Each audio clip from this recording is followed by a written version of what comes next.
And welcome back, and hold on to your seats, folks, because today's Musings, I think, is going to be an absolute cracker.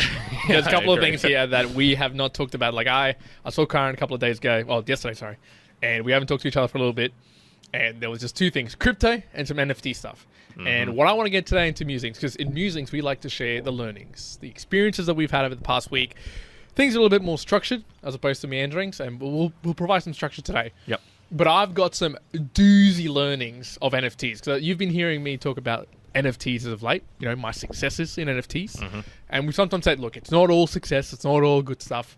And holy hell, did I have some stuff that was not successful at all over the past couple of days. So I can't wait to share some of this stuff. Yeah, I've been playing around with some cryptos as well. My note was cryptos, not for the faint of heart. Yeah, not for the faint of heart. So I've got something with that. Maybe if we have time, we'll touch on the sperm donations, and then my commitment. Your commitment. Okay, we'll put that at well, the end. I'm gonna get started because it translates fantastically from the previous time we were talking about NFTs. So if you checked out the previous Musings, 218, you would have heard me talk about... Sorry, no, 220. 220? Yeah. You would have heard me talk about NFTs and PLP. What was PLP? You know, that Gary was going to provide this great thing. You're going to be able to obtain other NFTs, value for value type of things. Awesome, amazing, cool. I was down. I was hooked. We're all on board. Right. So the very first one came out. The very first thing, which was with a partnership with another brand called Avastars. Now, to give you some background, the creator of Avastars is a guy called Jimmy, which is Jimmy with a 1.eth. And he also owns a company called NFT42 and a couple of other things. Him and Gary obviously are pretty like buddy. I think Jimmy also helped Gary do his VFriends, like the website and what stuff. So that's why they basically connected and started off, right? Now, what was it? What were they giving away? So the very first thing, they were giving away 1,700 Avastars to the VFriends fans. There's 4,400 holders of VFriends. So basically 1 in 3 were going to get it. That's basically how it was going to run down. So I was like, oh, this is cool already. Like they announced this a week ago. People are going to get it, right? How much is an Avastar roughly worth? I think they calculated they were giving away about $350,000. So they were basically just giving $350,000 to VFriends fans. Obviously spread out across the 1,700. So these were already created. Already NFTs, already out there. They were basically saying, we're going to give it to you. Here you go. Awesome. I'm on the hook. I'm ready to go. I'm hooked and I'm going to do it. So they had an announcement date, right? They had an announcement date, which was Tuesday at 6 a.m. Okay. Brisbane time. Yeah, so this is now 2 days later. Correct. So this was Tuesday, 6 a.m., which was like 1 p.m. US time, basically. Yeah. And what did you have to do? So I wasn't sure. So I went, okay, I'm going to listen into to see it. So I woke up early. I didn't go to the gym that morning. I was like, I'm going to wake up early. I'm going to stick around. This is when these serious people. So I don't know what's going to happen. So I'm going to give you some step-by-step. So I went, okay, hopefully it's just an announcement and I don't need to purchase it right now. Because I'm going to, if it's free, but you got to pay the gas fee. And we've talked about gas fee before. Go check that out if you want. Yeah. So I went, I've got to just go pay gas fee. I do not have enough Ethereum, right? I only had like a small amount at this point. So I went, okay, I'm going to have to get more Ethereum. So the announcement came up. So I'd been awake. I woke up specifically for this. The announcement comes. What's the announcement? It's tomorrow at the same time. You can buy them. Oh, okay. Jesus, I didn't have to get up there. So I was like, okay, whatever. Then in my mind, it's like, okay, it's tomorrow. I need to get some Ethereum. Yeah. First thing is, Ethereum at the moment is just like sky high. So if you're listening to it right now, obviously maybe this is like a couple of weeks later, but it's above 4,000 Australian dollars. And I was like, oh, here we go again. Last time I bought Ethereum, it was also high, and then it came back down. So I thought, okay, I only need just enough to do this gas fee. I only need just enough. So I put in a couple of $100 to get enough Ethereum, ready for the next day. Now, the next day comes along, right? It's exactly the same time. Again, I wake up early, and I actually had to have some serious conversations to get up at this time again, because I wasn't at our place. I was somewhere else. So to negotiate me getting up, not going to the gym again, you know, all of these things, I'm like, I've got to be here on time. I've got to be doing. So 5:50 a.m. I'm there 10 minutes early. I'm refreshing all the pages which I've given to do it. All these pages, blah, blah, blah, blah, blah. So I'm like, okay, cool. I'm ready to go. I've got my ether. I had my plan. My plan was 6 a.m. is going to hit. They're going to release something like a link or a website. I'm going to go to it. And I'm going to use the fast option. Like, I don't care. I'm going to get like fast option. It's going to be the highest cost, but I don't care. Because last time you were sweating balls because you used a cheap one. I used a cheap version and went for ages. So I'm like, nope, I'm going to go fast. I've got the ether for this. Awesome. And I thought, look, if the Ethereum is going to cost me $50, $80, that's fine. Because I'm probably going to get something that's automatically $500, $600, maybe $1,000. So it could be like straight away like this. It could be already a massive return on your money. So I'm like, okay, cool. That's fine. I'm prepared to do so. 6 a.m. hits, and they post it on the Discord as well as Twitter, a website link. So I go, good. Like, quickly try to like type it in because I couldn't copy and paste it because it was like an image. So I quickly type it in incorrectly, then type it in correctly. I was like, god damn it. And I come up to a page. Quickly link my MetaMask to it. All no problems, easy. And then I get to the page and it's like, claim it, just claim it. Just click on the button to claim it. I click it, it said 1,698 left to claim. So 2 people had already claimed. Okay, yeah. 2 people had already claimed. I was like, okay, cool. Got here just in time. Click the button. I click the button, and then I click the fast transfer, right? Click OK. I sign for it because in MetaMask you do a digital sign. And I go, awesome. Done it. And then I go back into the main channels of Discord that they're using. And everyone's like, I click it, whatever. And then I go back to the page. And I'm watching it. Loading. And I see it started going, 1650, 1480 left. 1,300 left. Shit. 1,200 left.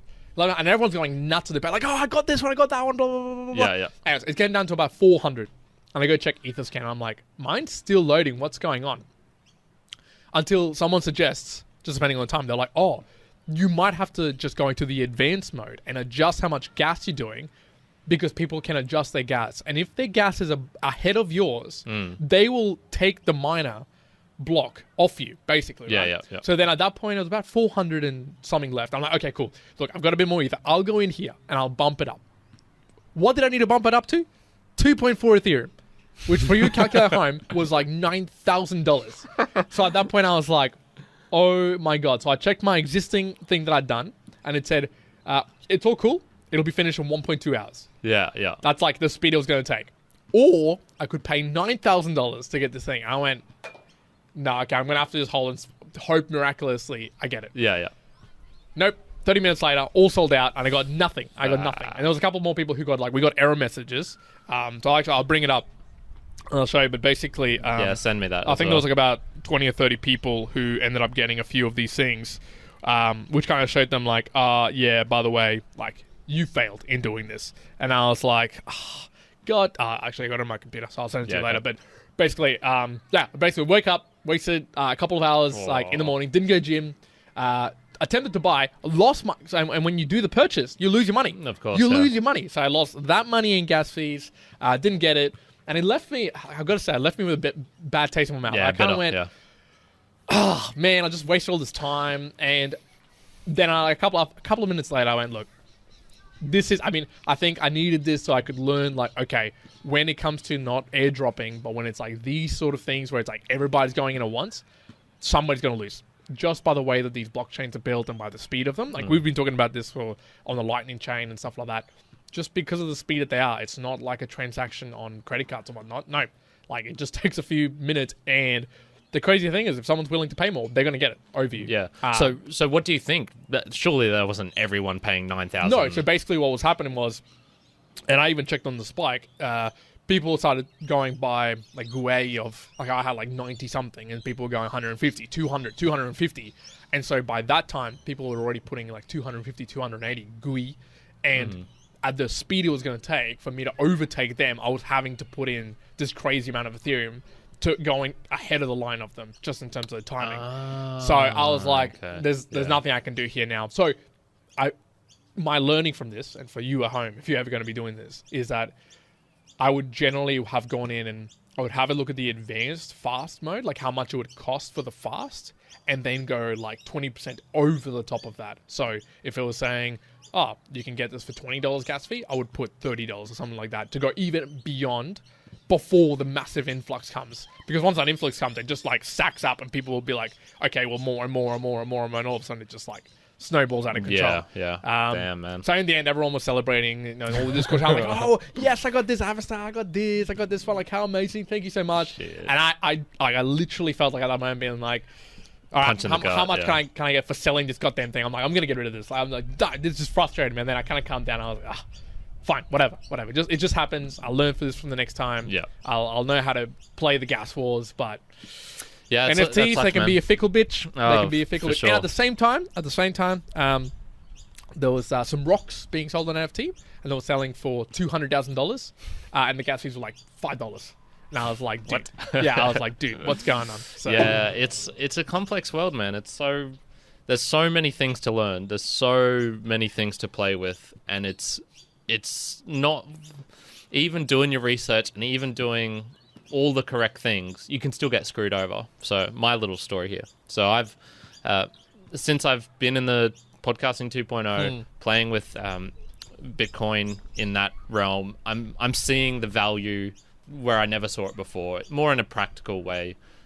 So I'm sort of seeing it as being able to actually like improve the world in many ways. And so this has got me thinking, okay, I'm gonna buy some Ethereum in this case. Yep. So I bought a tiny portion of Ethereum on Binance, and then I've just been looking at different ways of storages as well, and also being able to move it around. I want to play around with moving these funds around. So because my brother's girlfriend, she had a very bad experience. She chose the wrong network to choose to send her Ethereum onto. The one she was sending it to didn't really have a connection point, that didn't have that accessibility. And then it goes somewhere, and even now it's like up for debate. Can you get that? Yeah, you can, but you'll have to pay X amount of Bitcoin to pay someone to go and get it. So I'm definitely like, I want to play around with some small funds, and I want to play around with moving it into different types of wallets, etc. So I bought a tiny portion on Binance, and then I sent that tiny portion to my Ether wallet in particular. Okay. So I made very sure, okay, yes, I've logged into this one. Yes, I've logged into this one. Yeah. Yes, this address that I'm copying over is exactly the address that it should be. Yep. Yes, I've chosen the right network to send it to. In this case, it was the Binance BEP20 to go to there. Good. So I send it. And then it comes over. Everything's fantastic. Everything's fine. And good. Fees are minimal. Shit all. Yeah. I sent $20. Couple of dollars. Not even that. I sent 25 cents, and it cost 25 cents to do. That was the minimum that you could do. So and this is Australian as well. We're not talking like big bucks. Big buck USD. So whatever that translates to Indian listeners. Yeah, they're like 50,000 rupees. Yeah. So I did that and was confident. It happened pretty quick. All was pretty smooth. I went, okay, I'm willing to send over a larger amount now. Now I send my larger amount. I do exactly the same process. I choose this, I choose that. I make sure I double, triple check all of these things. Good. It's loading. Okay.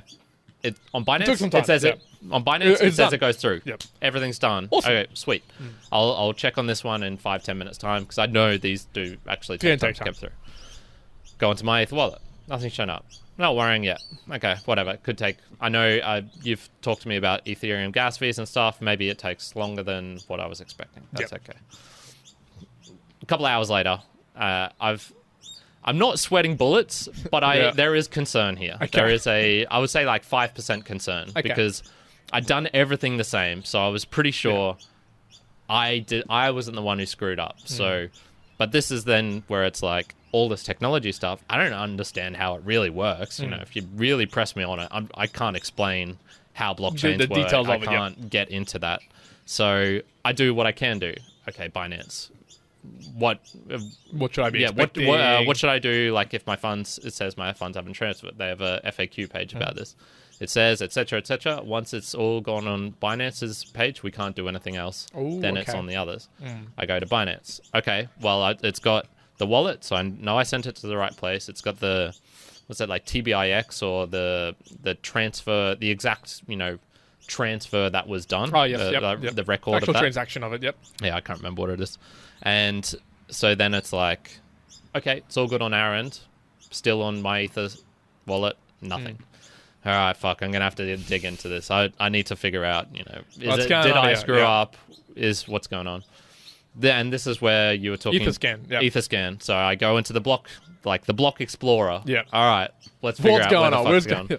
I go into there, and it's just so complex with tokens. It's so complex with, for example, the first time I sent through it, I got this thing also in my wallet, which was called something ever.io. And so Okay. I'm like wondering, okay, what the fuck is this thing? And the worst bit is it's not just a tiny little bit.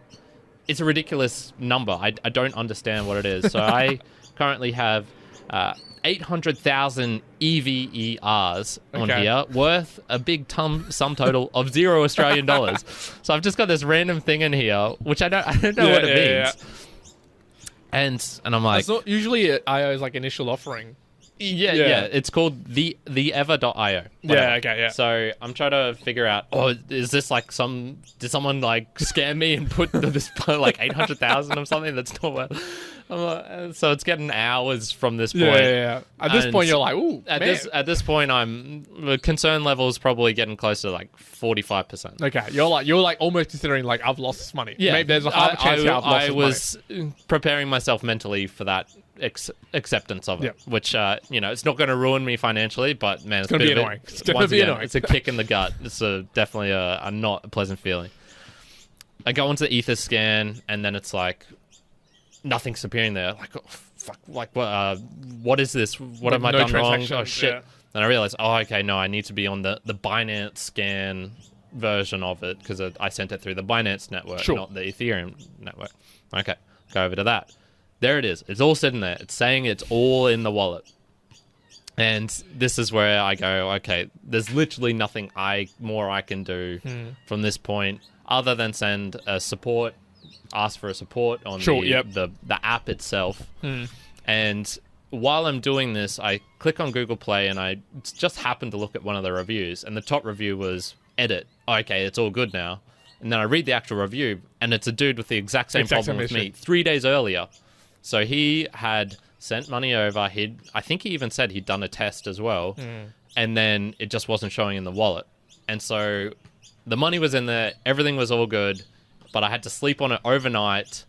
And then I look in the next morning. Yeah, it's all there. All is good. It's just... Oh, God, man. I didn't need that. I did not need that for that. What was meant to be a casual Tuesday turned into a very stressful one. So, yeah. Look, people out there, I want to say do your research, but even then, your research is not going to be sufficient. You're going to accept that you're going to have some stress doing this stuff. I would almost say, look, if you're talking in the crypto, just purely buying crypto or getting into the crypto space, more do your own research. Like, do your own research. Being understandable, like sometimes it will take a day. Sometimes you're going to be stressing out about it.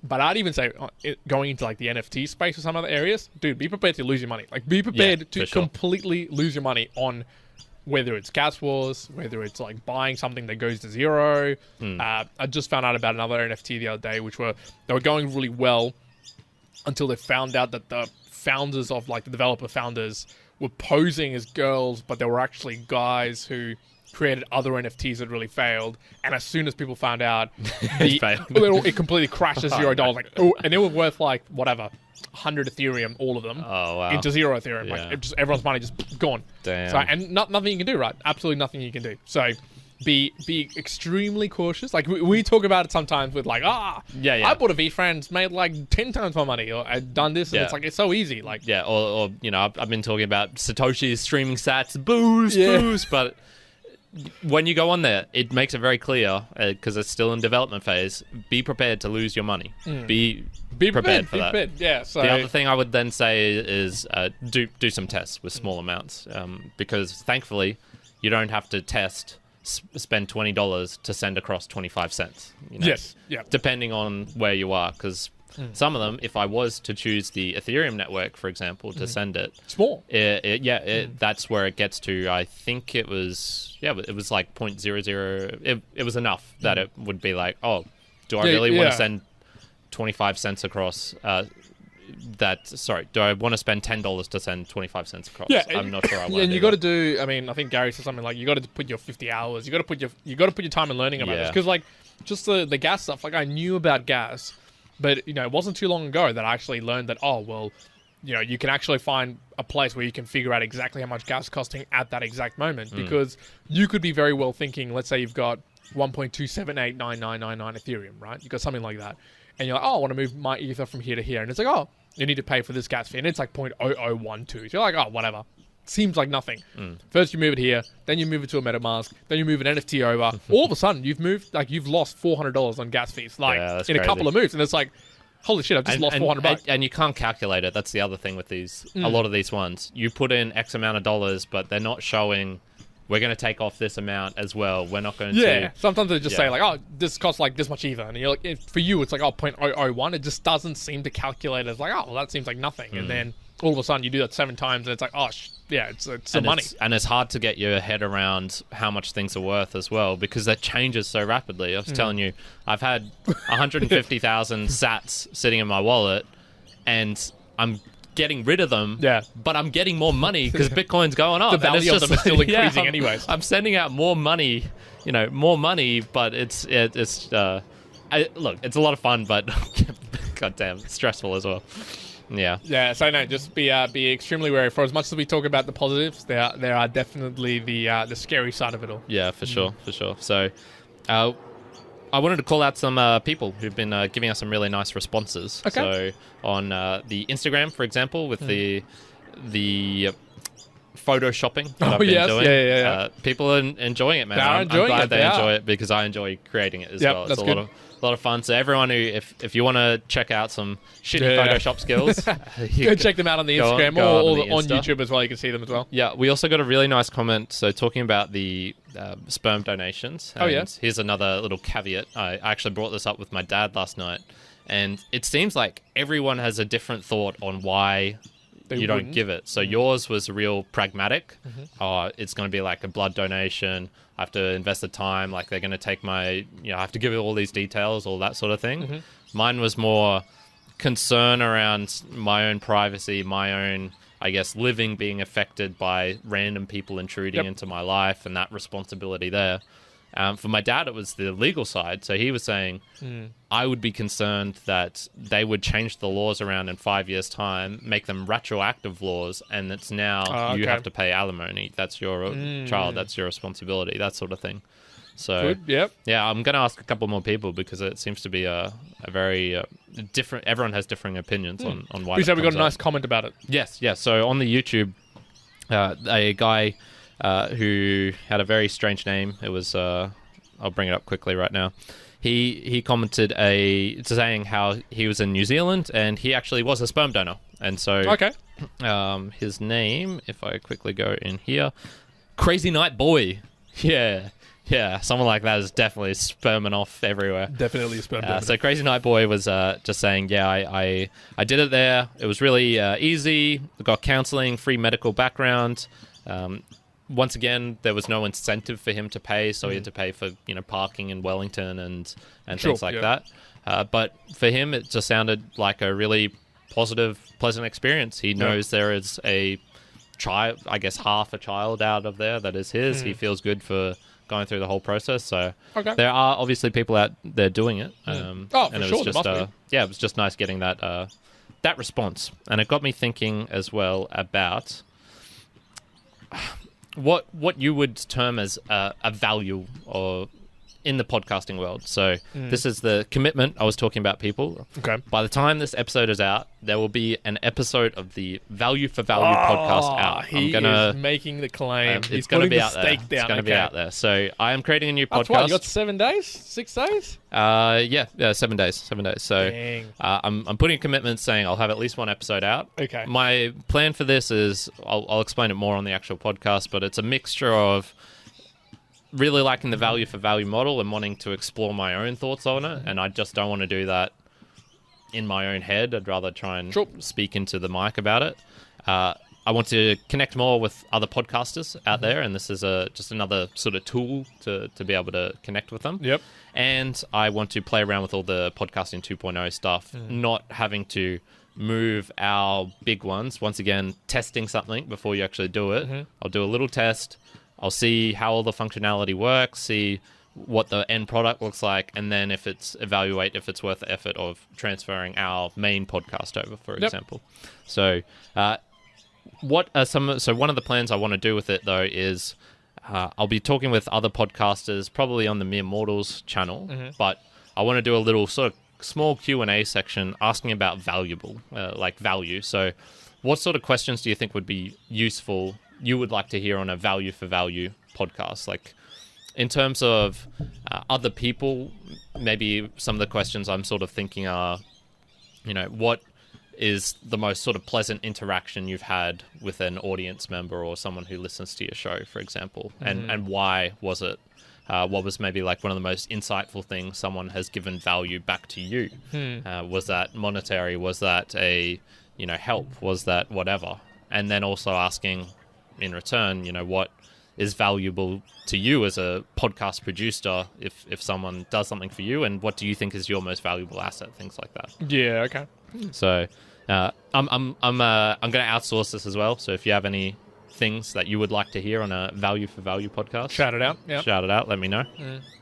But and I'm definitely going to have to get you on that as well. Okay. I think it'll be my first one. Yeah, the value for value one. The value for value one. Yeah. Listening to podcasts as well. I've stopped listening in 1.25 and 1.5 speed. What do you listen to now? One. Straight one. I've been doing that only for a few podcasts, actually. Huberman Lab, Andrew Huberman's podcast. I really enjoy listening to that on one because it is heavy technical at some points. So I want to make sure I'm like really picking up all of it. I'm still listening to 1.25 though most other times. Yeah. Do you find it's or 1.15 on YouTube? Okay. Yeah. Can you do that on YouTube? You can custom. 1.15. Yep. Okay. Do you find it makes you anxious at all or anything like that? Because my just recent experience was I found podcasting 2.0. I was like, shit, I want to catch up with this as soon as I can. Yeah. I want to hear everything.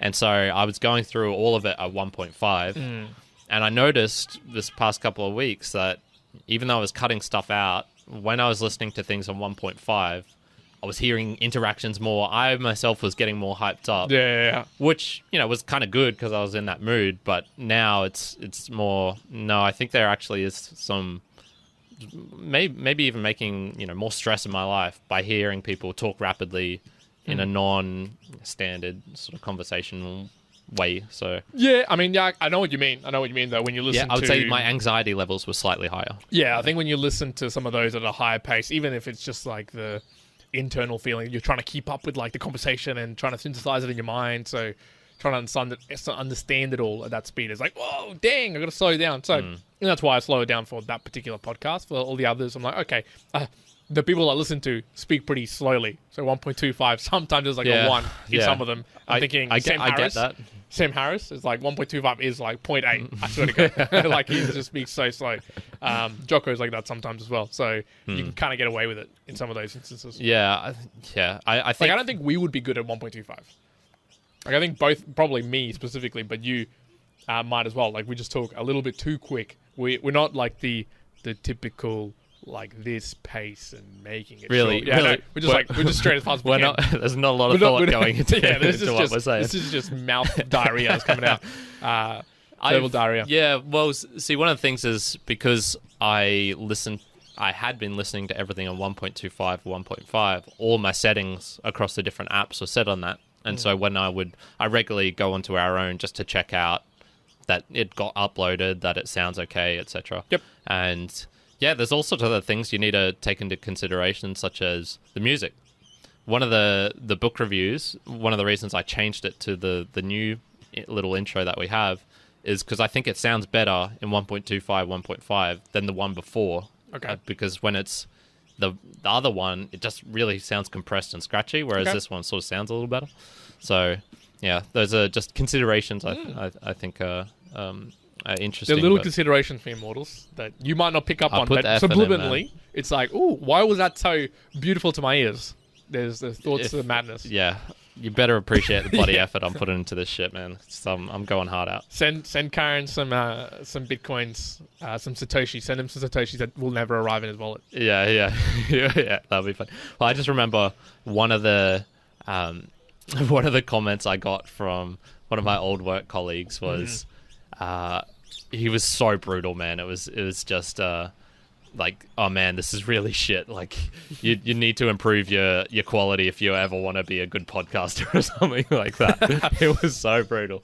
And I brushed it off because I think there was other reasons for him saying that, but yeah, there's some comments out there that you're gonna get that can get to the heart, man. Well, we had speaking of comments, we had that comment on YouTube not too long ago, and we sometimes get this. It's like, which one was that? Obviously, Which one? you know when at least you're starting to get some sort of moniker of like being known. Because you're starting to get bad comments. Like when you get bad comments, you're like, oh, cool, I'm starting to make it. Like you kind of know. If you're just getting friendly comments, it's like it's your mum, it's your brother, and it's your friends doing it. But when you get comments from random people in the world being like, do you even know how to like read? Did you read the book? Did you even read this book? Yeah. That's when you know something's happening. My favorite was, because I wanted to figure this out, because I got 2 comments saying, it was specifically on the Iliad, where that was a, I don't know, 20-minute long thing. It was one of the ones where I just did uninterrupted. And they were talking about, did you even read the book? And then another comment below that was, Patroclus' father figure, ? Yeah, obviously he didn't. And so I'm trying to think of like, I barely even taught that. I know that character in the book. I didn't talk about him though. I was talking all about the Achilles. Okay, and so I was trying to go, and I just went, fuck it. I'll re-listen to my old video. And I had to listen to it twice because I missed the point they were talking about, because they didn't include timestamps or anything. Bloody assholes. Put a timestamp, Actually, please. if you're going to complain, put a timestamp. Yeah. And I figured out it's a one sentence I say in that whole thing where I say, and, Achilles was devastated by the death of this sort of father figure, Patroclus or whatever. It was one, that's all I said. I didn't expand upon it. And there is a good argument to be made that he is a father figure. If I had to redo it, I would probably say more an older brother figure or a patriarchal figure in his life. Yeah. But that was what they focused on the whole fucking video. Are you serious? Yeah, so I actually enjoyed that, because I got to go and find and then go like, that's what you pulled out. That's what you pulled out. What about all the other things I said? And there was plenty of other things that I said stupidly in there. But that's what they jump out on. 100%. Yeah. The only other one I really want to bring up, and I didn't bring this up the other day, was we're talking about the upsides of a lockdown, and just getting nervous. I get nervous around police, even when I haven't done anything wrong, even when all is okay in the world. I just get really nervous around police. Yeah. Do you get nervous when they were around at the Cali? Yeah, for sure. Yeah, I was working out. I didn't have a mask on, but you were allowed to work out without a mask on, and I was still just going. Yeah, a little bit like what's going on? Do you get that if you're out and about, just walking around and you see a police officer coming over? I think more a sense of apprehension, like a sense of maybe stepping a little bit more lightly. Not in the sense that I'm thinking like, oh, I've done something wrong, but more in the sense of like, oh, okay, maybe should I rethink what I'm doing or the way that I'm acting slightly. Like a small amount, not like a giant You're amount. like in the middle of jaywalking. But more in the, you might be... You're putting up all of these stickers everywhere. I don't know, I think it's just, sometimes just seeing some of those figures, you kind of go, oh, it makes you rethink some of the things you're doing. Yeah, exactly. And it's... I think it's, maybe that's a good thing in a way, because you're probably doing tons of things illegally that you shouldn't be doing. If you see a police officer around, it's like, oh, okay, I won't park in this loading zone for 15 minutes when it says 5 minutes or whatever. Yeah. So there was actually someone was boasting about this on their Instagram, and I won't call out who it was, but I just found it so dumb. This person was boasting that they're like a share market trader, and they're like they park somewhere for 20 minutes to have breakfast, and and whatever it was, and then while they were having breakfast, they also were doing some share trading, and during the time, they made enough money to pay for their fine, but they'd gotten from parking the car illegally, and they were like, oh, see, making money, like, I've covered my fine plus my break. And I was like, what the hell is this? It's so dumb. And that gets me back a little bit into the mindset of, some people thinking like, oh, well, I need to be earning $500,000 salary or through my business or whatever it may be, so I can sustain my $450,000 lifestyle of expenses for parking my car and for fines and all this stuff. And I think more and more it just makes me think like, well, couldn't you just earn like 50 grand and just have a 25 grand lifestyle? Yeah, like, just not doing it. not get fines and not be retarded live? Like what is going on? there's I love finding people who are so into one thing that everything then becomes part of that. Yeah. You know, you can relate everything to that one soccer match from 15 years ago where you did. I remember back then when it reminds me of this. What about being in crowds? That also makes me super anxious. Crowds. Yeah, just big crowds. I would say more than 100 people.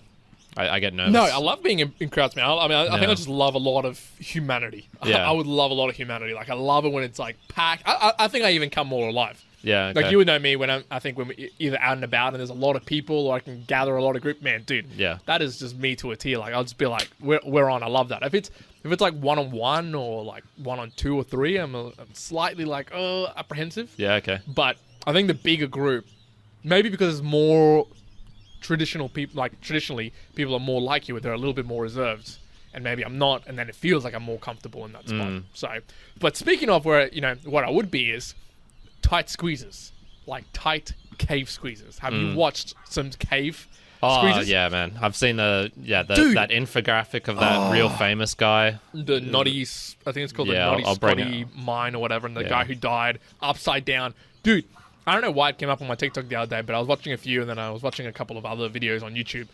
And some of these tight ones, there's one in particular, I don't know if you know it, and folks, if you want to check one crazy one out, it's called Hellhole. Look up Hellhole. Nutty Putty Cave. Nutty Putty Cave, yeah. So that's where one guy died. Yeah, John Jones. In that particular one, right? So for listeners, he basically went down this particular path where if you don't know what like this cave exploring thing is, just have a look. But Spelunking. Yeah. Spelunking. But he basically went into this particular one, pushed himself through. He thought he had, he got quite stuck, and he was like, okay, I can kind of, it looks like I can get to the other end, so I'm just going to keep pushing. And basically it was like a dead end. And he got to himself a position where he was like upside down, pretty much into a crevasse. He couldn't move at all. Yeah. For 27 hours, like, you know, he was with people. They tried to get him out. They couldn't. They called the emergency team. Yeah. People came. For 27 hours, they were trying to get him out. But, like, the way that they were explaining it, that in these holes, it's so compact that you can't breathe fully because your chest can't expand to fully breathe. Yeah. I was like, Yeah. dude. Yeah, that's unbelievable. I was like, what the hell? But this particular video, you should go check out the Hellhole video, because there's a couple of people who have done it, and they also have a map. And it would be cool if you can find the map, because that it kind of shows you the people who have drawn it.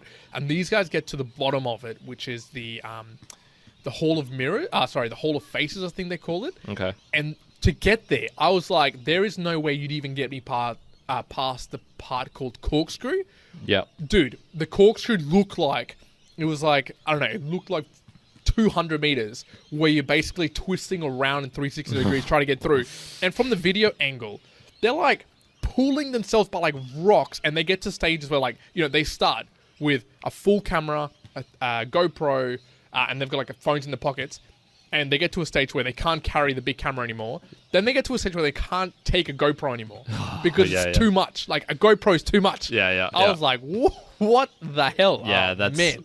That's it reminds me, as I think the first time I ever heard of something like this was I used to get, one of my aunts used to produce a little magazine series called Wacky But True, and it was just a tiny little magazine booklet. I think it came out in fortnightly type things, really small circulation, but imagine just typing wacky stuff on the internet and you get a story, and then you put it in there, put some nice pictures and whatnot. Easy. And I remember reading one about the Egyptians and the tombs that they had, so the pyramids. So the pyramids were designed to hold the pharaoh and whatnot after he's died. Yep. But they would put in air holes and things like there were entrances that were created during the construction of it for people to actually come back and steal from it later. Yeah. So they the supervisor or whatever put in this tiny thing, but it was tiny. It was a tiny super thing, tiny. and so there was just accounts of, contortionist Egyptians who thought they could get through into it. They'd basically starve themselves into submission, or near death, to be able to squeeze through these, tiniest of holes, and then they get stuck there. And it's like, you're in the deepest of the pyramids. There's no one's. You're doing it in the middle of the night. No one's coming for you. Yeah. Just in this particular other one, just dude, that makes me just like, oh. But in this one with the hellhole, in that particular video, they actually go through a place where they shouldn't have gone. Like they're going through a slightly different one, and they find a boot, a glove, and like another piece of clothing for someone. And I think they said like, oh, it's it smells a bit funny. So like. Completely could be like just dead body like down there. I was like, dude, like there's no way you get if you there's no way if I was at the entry of hellhole and someone said I'll give you $1 million to get to the bottom of that and come back, I'd just be like, there's no way. I'm not doing it. No, I'm not doing it. You would I would you'd have to be like, I would choose torture here rather than that torture of going down in there. Like there's no motivation for me that could be created to get me to go into that thing. Madness. Yeah, people are crazy though. They love this shit, man. People love random shit, and they'll just go to the nth degree. I was actually chatting with someone recently, and we were discussing what is it that's made. Are people getting crazier and doing crazier things now? And if so, and I said, yeah, I think that's true. If so, what's the reason for that? A larger population, so you're just going to get larger amounts of crazy people who will do crazy things. Yeah, like a larger percentage. Or is it, technologies that then sort of push people to do the crazier stuff? I went through a YouTube rabbit hole recently of, I was really sad because it was just on Reddit, and it was showing a super big dude who was, had cheeseburger like grime all over his face, and was just one of those mukbang things where he had 50 cheeseburgers in front of him and was severely overweight. And then another screenshot below where the same YouTuber but now was eating green vegetables and was like, is this the tastiest vegan meal out there? And you're like, oh man, awesome, like he's gone the right path. Wrong. It was the opposite way around. So he was a vegan dude and then just transformed into this absolute beast of a guy.